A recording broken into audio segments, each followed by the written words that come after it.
Domination to some retro games, some movies, so we can find any cheap stuff. What do you reckon? Well, we're here at Ballarat Showgrounds, Ballarat Sunday Markets.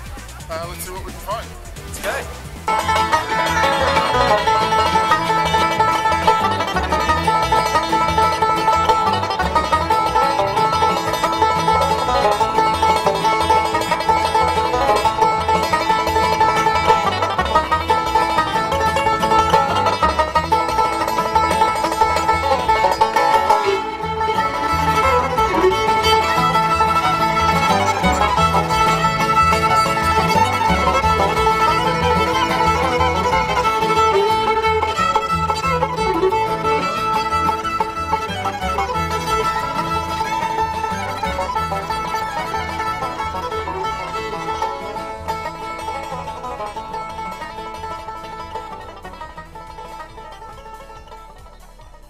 Hey guys, so we're back from our little expedition to the Sunday markets at Ballarat.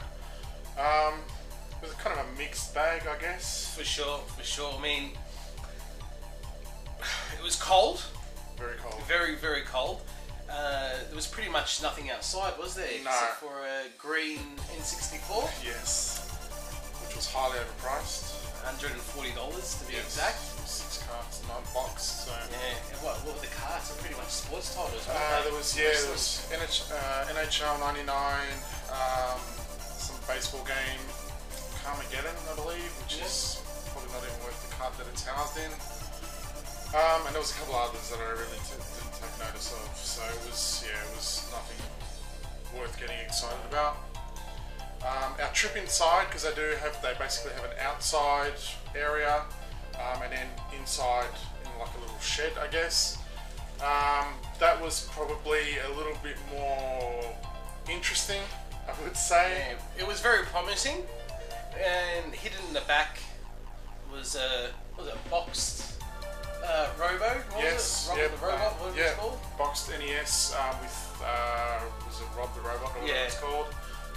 Another boxed NES. We walked in there, we were looking around, and I saw Mr. Retro here kind of dart off in a direction, and I'm wondering, where is he going in such a hurry?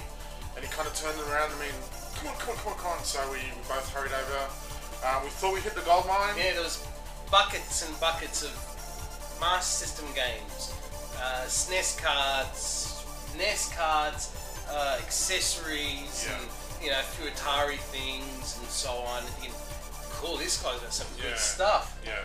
But he wasn't a very nice man. Yes. And I mean, he wouldn't even let us film. He wouldn't let us film. We asked him politely if he minded giving him what would end up being free exposure. He turned us down. So I was a bit sneaky and took it on my mobile phone, which I'm about to show you right now.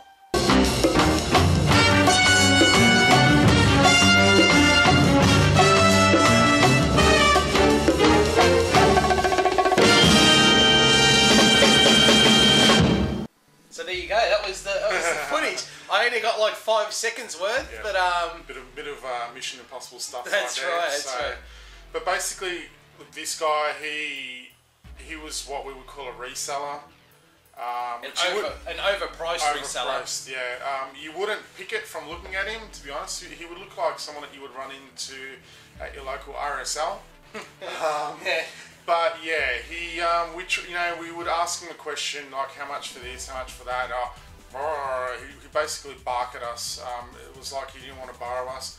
We were there, we were polite in what we were doing, but yeah, he was just severely overpriced. Yeah, he didn't even have prices on his cartridges, games, or anything. Yeah. He just pretty much looked at the cart we wanted and just thought up a number in his head.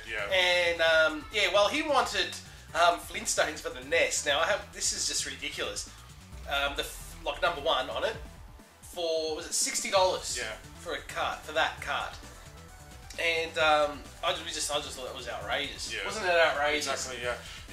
He also had. So at the moment, I'm looking to pick up some US Super Nintendo games. So he had an adapter, which I could use with my Power Super NES. And normally, these can be can pick them up for anywhere between $30 or $40 from eBay. He wanted $100 with a bunch of sports titles, NTSC titles. He wouldn't separate at all. He was not open to discussion. No. So yeah, it was almost uneventful. Yeah. Oh, but we do have to mention is that when I did ask him about the Rob the Robot and NES console box, like the box was in okay condition. I mean, look, you also had like the SNES ones that were just tattered. The box was tattered, and he wanted 150. Yes. Yeah, I wanted 150 for that. I mean, didn't even bother asking about the others, but did ask him about the Rob the Robot pack thing, and he goes, "Oh, I guess whatever I can get, because I can get heaps on eBay." Yeah. It's like, oh well, he didn't even tell us the price, so Exactly. So.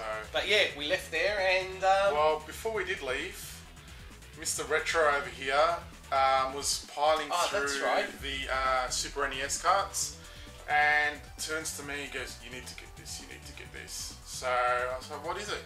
And what he did find was Mega Man X. Now ended up picking up this one for $25, which proves that he knows Jack. As we found out on our way home while I was driving, Darren was looking up the prices on eBay. And how much did you find it for? Buy it now for $100. So, now majority were $100. Cheapest was 80, and I think that was a NTSC card. So. Yeah, exactly. So yeah, at least we there was a bit of justice there. Yeah. All right. Yeah. So we kept walking on, and we saw another seller. We thought, okay, well, let's see how expensive this guy is. True. Yes. And this guy was really, really nice. I mean, and the woman that was working there was really helpful as well. They let us film. Yes. So, yeah, you'll see some footage amongst the collage of video that is included in this video. So, you'll see that. And he had N64s as well. Yeah, this guy had a great range of games.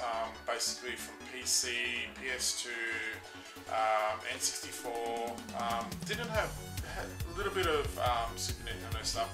Nothing Sega related though, which we kind of found interesting. Yeah, she thought the seller goes, "Oh, there's no demand for it."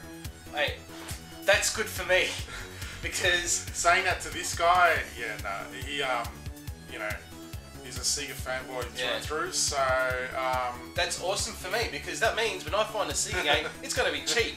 Exactly. So people just keep collecting your Nintendo stuff, okay? Because I don't care. Exactly. It's doing me a favour. Yeah. And yeah, lucky enough though, because I didn't even have any Sega, I was lucky enough to get Kung Fu. That was $7. I mean, you can't complain about that. Yeah. And I picked up Flintstones, which the other seller was selling for $60. I got it for $20, which is the going rate pretty much of this game here in Australia. Unlike the States, I don't know how much it'd go for there, probably $5. But I mean, look, $20, I guess I can't complain. But yeah, Mark got something from as well. Ended up getting the Super Game Boy adapter for the Super Nintendo. Ended up getting this one for $15, so it's about normal price. Not really a bargain, but not overpaying either. And considering I don't have to put postage on that, so I thought that wasn't too bad. Wasn't a bad buy. This guy had a couple of interesting items there for the PS1. Final Fantasy Origins and Anthology. Yes. Two separate cases. Well, they're on their own, pretty much. And I had no idea they were released in PAL. I knew there was NTSC releases, but not PAL releases. So he had them for what, $70 each, wasn't it? Yeah, which wasn't too bad. I guess, look, considering we are in Australia, so I don't know if anyone in the States is watching this. That's a pretty good deal for us. Yeah, for us. Yeah. So, considering anything Final Fantasy related here is pretty much considered gold, so that wasn't too bad. Yeah. But yeah, this guy was a complete polar opposite, and I guess it was kind of ironic in a way because they were in the actual opposite ends of the building. But yeah, like he just took the time to talk to us, didn't mind us filming, and he's really real great guy. So that was our day. That was it. Well, hopefully we'll go to another market soon, and we'll give you our results as well and film around. And so we've got a few places we're thinking of. So look, thanks for watching, I guess. Yeah, guys. If you want to hit us up, you can hit us up on Twitter. Yeah, Daz Retro, Twitter. Rylos AU on Twitter. On Facebook, you can find us. We've got a newly launched site on Facebook, facebook.com/retro domination. We should hopefully have a website coming up in the future. We'll be coming soon. And yeah, guys, like the page. You know, it is actual sister site to Console Domination, so check those guys out too, obviously. Absolutely. So, yeah. Thanks for watching. Thanks for watching. Take it easy. Bye.